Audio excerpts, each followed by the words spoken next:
Hello, नमस्कार। Delhi police में sub inspector बनने का बहुत लोगों का सपना होता है।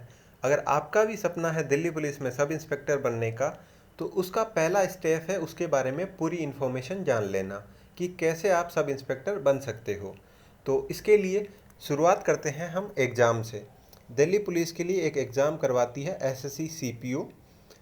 अब इसमें सीपीओ के लिए क्या आपकी क्वालिफ़िकेशन चाहिए होगी, साथ ही साथ आपको एज क्राइटेरिया कितना रहेगा और उसमें एज रिलैक्सेशन कैटेगरी वाइज कितना मिलता है। साथ ही साथ हम समझेंगे कि सिलेक्शन प्रोसेस क्या रहता है इसका। सिलेक्शन प्रोसेस में वो सब चीज़ें आ जाती है जैसे आपका computer based exam, physical plus medical test, और सबसे इम्पोर्टेंट क्या इसमें इंटरव्यू होता है या नहीं होता है। ये सब चीज़ें हो जाती है आपकी फ़ाइनल सिलेक्शन तक की। फाइनल सिलेक्शन के बाद की चीज़ें भी हम इसमें कवर करेंगे, जिसमें हम जानेंगे कि अगर आप एक बार दिल्ली पुलिस की फ़ाइनल लिस्ट कवर कर लेते हो तो उसके बाद में आपकी ट्रेनिंग के दौरान क्या सैलरी रहेगी, कहाँ पर आपकी ट्रेनिंग होगी, कैसे ट्रेनिंग होगी, और जब आप पहली बार अपनी फाइनल एक सब इंस्पेक्टर के तौर पे ज्वाइन करोगे तब आपको कितनी सैलरी मिलेगी। इसके साथ ही हम प्रमोशन से दिल्ली पुलिस सब इंस्पेक्टर कहाँ तक, किस रैंक तक जा सकते हैं, वो सब चीज़ें भी आज के इस वीडियो में समझने वाले हैं। तो चलिए शुरुआत करते हैं हम एजुकेशनल क्वालिफिकेशन से। दिल्ली पुलिस सब इंस्पेक्टर के लिए आपको ग्रेजुएट होना ज़रूरी है। आपकी ग्रेजुएशन कंप्लीट हो जानी चाहिए, तब आप इसके लिए फॉर्म अप्लाई कर सकते हो। और दूसरी चीज़ है एज क्राइटेरिया, यानी कि आप किस एज के बीच में दिल्ली पुलिस के लिए एलिजिबल होते हो। तो अनरिजर्व कैटेगरी के लिए एज क्राइटेरिया है 20 से 25 साल। इसके साथ ही 3 साल का एज रिलैक्सेशन मिल जाता है ओबीसी कैटेगरी को, और 5 साल का एज रिलैक्सेशन मिलता है एससी और एसटी को। तो यहाँ तक की चीज़ें हो गई आपकी एजुकेशनल क्वालिफिकेशन और एज क्राइटेरिया। अगर ये सब चीज़ें आप फुलफ़िल करते हो तो आप दिल्ली पुलिस सब इंस्पेक्टर के लिए एलिजिबल हो जाते हो। अब इसके बाद में बात कर लेते हैं हम सिलेक्शन प्रोसेस की। सिलेक्शन प्रोसेस के अंदर वो सब चीज़ें आ जाएगी जैसे आपका पेपर 1 जो कि 200 नंबर का होगा। इसमें 200 क्वेश्चन पूछे जाते हैं। इसके बाद का अगला प्रोसेस रहता है फिजिकल एग्ज़ाम यानी पीटी और पीएसटी। इसके अंदर आपकी रनिंग वगैरह होती है, और इसमें जो क्लियर हो जाते हैं उनका पेपर 2 करवाया जाता है। 200 नंबर का पेपर 2 होता है। साथ ही साथ आपका मेडिकल एग्ज़ाम होता है। मेडिकल टेस्ट सीपीओ में बहुत इंपॉर्टेंट है, और डॉक्यूमेंट वेरिफिकेशन। तो ये पूरी कंप्लीट चीज़ें होने वाली है जिसमें आपका पूरा सिलेक्शन प्रोसेस रहेगा। अब हम इनको वन बाय वन पूरा डिटेल में समझेंगे। तो अब चलिए स्टार्ट करते हैं पेपर 1 से। ये आपके 200 नंबर का होता है और इसमें 4 सब्जेक्ट आएंगे। पहला पार्ट है रीजनिंग, जिससे आपके टोटल 50 क्वेश्चन पूछे जाते हैं और इसके लिए 50 ही नंबर मिलते हैं, यानी एक नंबर का एक क्वेश्चन। नेक्स्ट पार्ट है आपका जीके और जीएस का, जिसमें भी सेम वही 50 क्वेश्चन। तीसरे पार्ट की बात की जाए तो वो आ जाता है आपके मैथ्स पार्ट है, जिसमें मैथ से आपके टोटल 50 क्वेश्चन है, और एक एक सभी एक एक नंबर के लिए आपका क्वेश्चन पूछा जाता है। अब लास्ट पार्ट है आपका इंग्लिश। इंग्लिश इसमें बहुत इंपॉर्टेंट है। प्री में 50 नंबर की और मेंस में आपके 200 नंबर का पेपर आएगा। टोटल 200 क्वेश्चन पूछे जाते हैं इस एग्ज़ाम में, और 200 ही नंबर के लिए होता है। टाइम की बात कर ली जाए तो आपका 2 घंटे का टाइम होता है और नेगेटिव मार्किंग होती है 0.25। ये सब चीज़ें हैं एग्ज़ाम 1 जो आपका पेपर 1 होता है उसकी डिटेल। अब इसके बाद में हम कुछ इंपॉर्टेंट पॉइंट्स की बात कर लेते हैं कि आप जब अप्लाई करते हो फॉर्म, तो दिल्ली पुलिस के अलावा इसमें बहुत सारी वैकेंसी होती है अलग अलग, इसलिए आपको पोस्ट कोड सेलेक्ट करना जब आप ऑनलाइन अप्लाई कर रहे हो। एक कोड होता है दिल्ली पुलिस के लिए। बाद में आपके पास इसके लिए ड्राइविंग लाइसेंस होना ज़रूरी है। ड्राइविंग लाइसेंस आपसे कब पूछा जाएगा, जब आप पीटी और पीएसटी के लिए जाएंगे। तो सबसे बढ़िया ये रहता है कि आप शुरुआत में ही अपना ड्राइविंग लाइसेंस पहले से बना के तैयार रखें। हैवी बना ले तो ज़्यादा बढ़िया है। अब बात कर ली जाए एनसीसी मार्क्स की। तो एनसीसी में आपके वही जो हर एग्ज़ाम में होता है कि सी सर्टिफिकेट के लिए 10 नंबर, और ये नंबर पेपर 1 और पेपर 2 दोनों में दिए जाते हैं। बी के लिए 6 और ए के लिए 4 नंबर पर। नेक्स्ट आपके पेपर 1 की कट ऑफ है। ये मैं सीपीओ 2020 की कट ऑफ बता रहा हूँ, जिसमें अनरिजर्व फीमेल के लिए आपकी 118 है और मेल के लिए 114 है, क्योंकि मेल कैंडिडेट यहाँ पे ज़्यादा पास किए जाते हैं और फीमेल के लिए वैकेंसी भी थोड़ी कम रहती है, तो उस हिसाब से कट ऑफ थोड़ी हाई है। बाकी आप कैटेगरी वाइज सबकी देख सकते हैं। ओबीसी के लिए 107 और ओबीसी फीमेल के लिए 113। ऐसे ही एससी एसटी और जो आपके एक्स सर्विसमैन है इन सब की यहाँ पे चीज़ें देख सकते हो। अगली बात कर ली जाए आपके फिजिकल स्टैंडर्ड की, तो ये होता है आपका पीईटी एग्ज़ाम, जिसमें मेल के लिए 170 हाइट होनी ज़रूरी है। रिलैक्सेशन मिलता है, जैसे आपके गोरखा, गढ़वाल और जो हिमाचल प्रदेश के अलग अलग जिनको रिजर्वेशन मिला हुआ है उन्हें यहाँ पर भी अलग अलग रिलैक्सेशन मिल जाते हैं, जैसे 162.5 एसटी कैटेगरी के लिए और आपका जो ही चेस्ट के लिए है। अब नेक्स्ट फीमेल की बात कर ली जाए तो जनरल के लिए आपके 157 सेंटीमीटर है और एसटी के लिए 147 सेंटीमीटर। ये आपके हाइट में भी थोड़ा रिलैक्सेशन मिल जाता है और चेस्ट वाला यहाँ पे मेजरमेंट होता नहीं है। तो ये हो गया मेल और फीमेल के लिए आपका पीएसटी टेस्ट। अब नेक्स्ट बात कर ली जाए पीटी की, यानी आपकी इसमें रेस होती है। मेल कैंडिडेट के लिए 100 मीटर की रेस होगी 16 सेकंड में, 1.6 किलोमीटर की रेस होगी 6.5 मिनट में, और लॉन्ग जंप, हाई जंप और शॉर्ट पुट ध्यान रखें सिर्फ मेल कैंडिडेट के लिए होता है। और जो लास्ट के 3 मैंने बताए उनमें आपको 3-3 चांस दिए जाते हैं, लॉन्ग जंप, हाई जंप और शॉर्ट पुट में।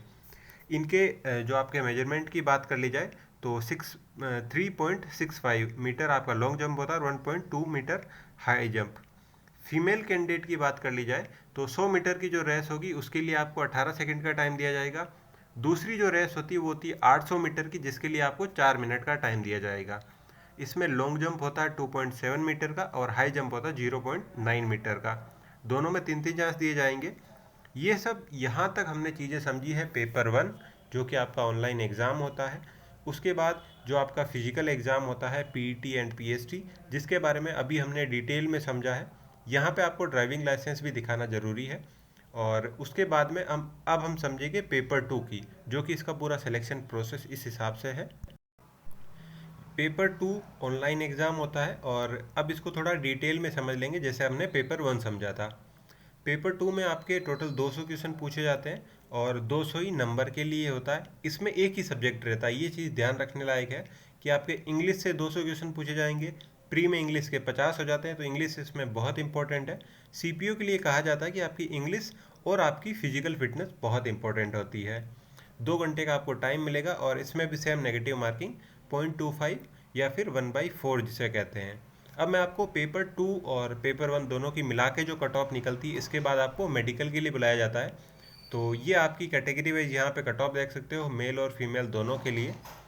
एससी की जो आपकी पहली कट ऑफ है वो है 129 और फीमेल के लिए बात कर ली जाए तो 155, और अनरिजर्व की बात की जाए तो 250 400 में से, और अनरिजर्व फीमेल के लिए 279 नंबर 279। तो ये आप कैटेगरी वाइज कट ऑफ देख सकते हो, इसका आप स्क्रीनशॉट भी ले सकते हो। लेकिन अगर आपको दिल्ली पुलिस क्लियर करना है तो आपके इससे 40 से 50 नंबर ज़्यादा होने ही चाहिए। पेपर 2 तक ही हमने आप अभी तक जो हमने समझा है पेपर 1 पीईटी एंड पीएसटी, और हमने पेपर 2 को समझ लिया है। अब इसके बाद अगली बात की जाए तो यहाँ तक आपकी कट ऑफ निकल गई। अब आपको मेडिकल के लिए बुलाया जाएगा।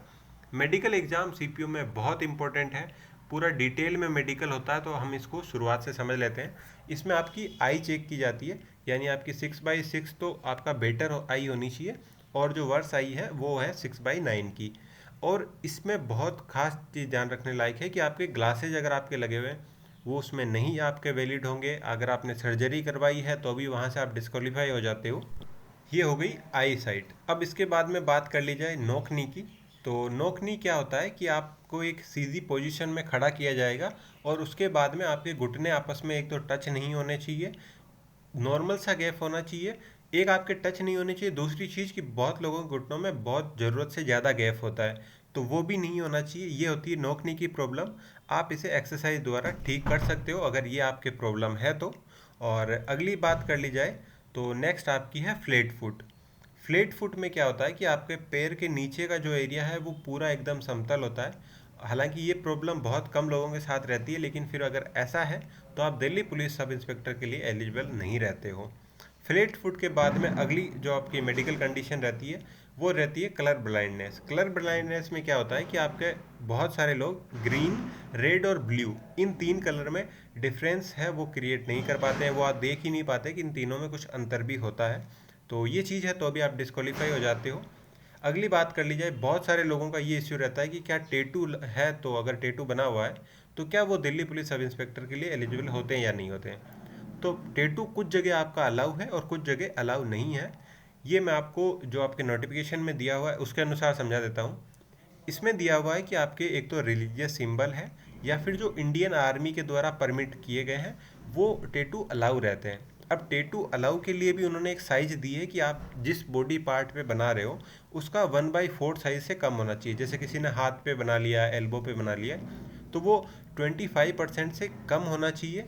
साथ ही साथ आपका लेफ्ट हैंड में अगर है नीचे की साइड तो वो चल जाता है। जिस हाथ से आपको सैल्यूट करना है राइट हैंड से, उस पे नहीं होना चाहिए। ये चीज़ खास ध्यान रखें। तो टेटू के लिए कुछ जगह अलाउ है, कुछ जगह अलाउ नहीं है टेटू। ये हो गई आपकी टेटू की पूरी कंडीशन। अब नेक्स्ट कुछ मेडिकल की और चीज़ें हैं जो कि अब आपको डिटेल में मेडिकल टेस्ट बता देता हूँ। पहले हमने नौकनी की बात कर ली, अब है चेस्ट एक्सरे। इसके लिए चेस्ट एक्सरे होगा, फिर आपका यूरिन टेस्ट होगा, और दूसरी चीज़ बात कर ली जाए तो आपका आँख, नाक और कान, इन सब चीज़ों को भी चेक किया जाता है। तो सफाई रखनी होती है, और बाकी फुल बॉडी आपका एक तरीके से चेकअप होता है। फुल बॉडी टेस्ट होगा मेडिकल, इसीलिए इसका इंपॉर्टेंट है। साथ ही साथ आपका बीपी टेस्ट और हैंड मूवमेंट भी चेक की जाती है कि आपके हाथों की मूवमेंट कैसी है। इसलिए ये इतना आप डिटेल में मेडिकल इसीलिए देख रहे हो कि आपको मेडिकली फिट होना चाहिए, तभी आप सब इंस्पेक्टर बन सकते हो।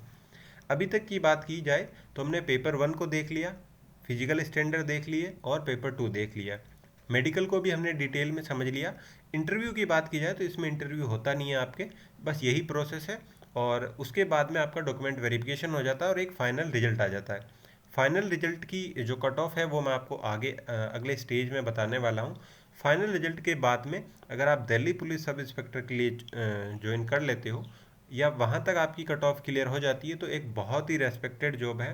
और साथ ही साथ आपकी यहाँ तक की जो हमने कंडीशन देखी, जो भी चीज़ें, इसके बाद में मैं आपको जो फाइनल रिजल्ट आता है दिल्ली पुलिस का, उसकी कट ऑफ बता देता हूँ। ये है आपकी category wise cut off. Delhi police sub inspector 2020 जो सीपीओ एग्ज़ाम हुआ था उसमें अनरिजर्व कैटेगरी के लिए 334 नंबर।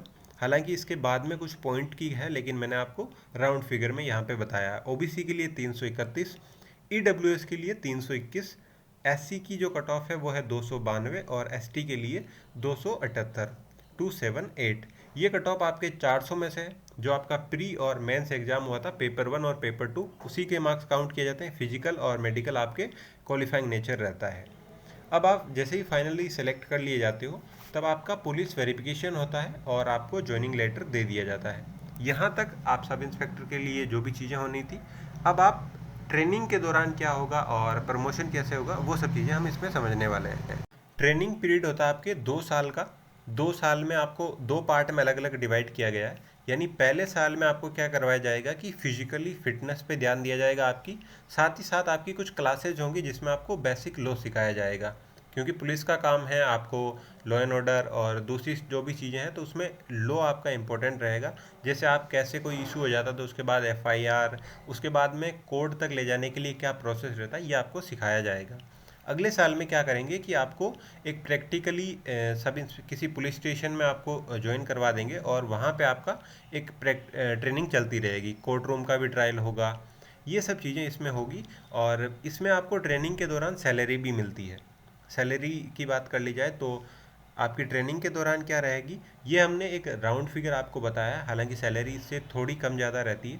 36,000 ट्रेनिंग के दौरान रहती है, 36,000 से थोड़ी ज़्यादा रहती है, लेकिन मैंने राउंड फिगर में बताया। और फाइनली जब आप एक बार ट्रेनिंग पूरी करने के बाद सेलेक्ट हो जाते हो तब आपकी 42,000 आपकी सैलरी रहेगी। अब जॉब प्रोफाइल की बात कर ली जाए तो जॉब प्रोफाइल क्या रहेगा, सब इंस्पेक्टर का काम रहता है कि अपना जो भी एरिया या जो भी उनको पुलिस स्टेशन मिला है उसका लॉ एंड ऑर्डर मेंटेन रखना। और आपका फाइल वर्क भी रहेगा, जैसे आपके कोर्ट रूम में ले जाने के लिए क्या क्या चीज़ें रहेगी, और जैसे कोई पुलिस केस हुआ उसके बाद में कोर्ट रूम तक की क्या प्रोसेस रहेगी। साथ में आपको यूनिफॉर्म मिलेगी 2 स्टार। अब इसके बाद हम समझ लेते हैं प्रमोशन का। सब इंस्पेक्टर बनने के बाद में आप 15 से 18 साल या 15 साल का लगभग एक मिनिमम क्राइटेरिया रहता है, उसके बाद आप इंस्पेक्टर बन जाते हो। और सीपीओ के थ्रू जो फाइनल प्रमोशन है वो रहता है एससीपी के तौर पे। ये तो हो गया आपका प्रमोशन, एक जो आपकी रेगुलर प्रोसेस है। इसके अलावा बहुत बार ऐसा होता है कि आपने किसी बड़े अपराधी को पकड़ लिया या आपने बहुत बड़ा ही केस सोल्व कर दिया तो आपको समय से बहुत पहले प्रमोशन मिल जाता है। ऐसी कंडीशन बहुत बार होती है कि आपको इंस्पेक्टर बना दिया जाता है या एससीपी जल्दी बना दिया जाता है। अब इस वीडियो में हमने ये सीखा कि आप दिल्ली पुलिस सब इंस्पेक्टर के लिए कैसे अप्लाई कर सकते हो, पूरा सिलेक्शन प्रोसेस क्या रहता है, जिसमें हमने एग्ज़ाम, फिजिकल और मेडिकल को कवर कर लिया, एनसीसी के बेनिफिट और जो आपकी कट ऑफ है उसको भी इसमें कवर कर लिया है, जॉब प्रोफाइल, सैलरी, ट्रेनिंग और प्रमोशन, ये सब चीज़ें हमने इसमें जो भी हमने डिटेल में बतानी थी मैंने अपनी तौर से बता दिए। इसके अलावा आपके जो भी क्वेश्चन है वो आप हमें कमेंट करके बता सकते हैं, मैं आपके जो भी डाउट रहेंगे उन सभी को क्लियर करने की कोशिश करूँगा। और अगर आपका भी सपना है दिल्ली पुलिस सब इंस्पेक्टर बनना तो उसके लिए खूब मेहनत कीजिए। आप सभी को बेस्ट विशेष।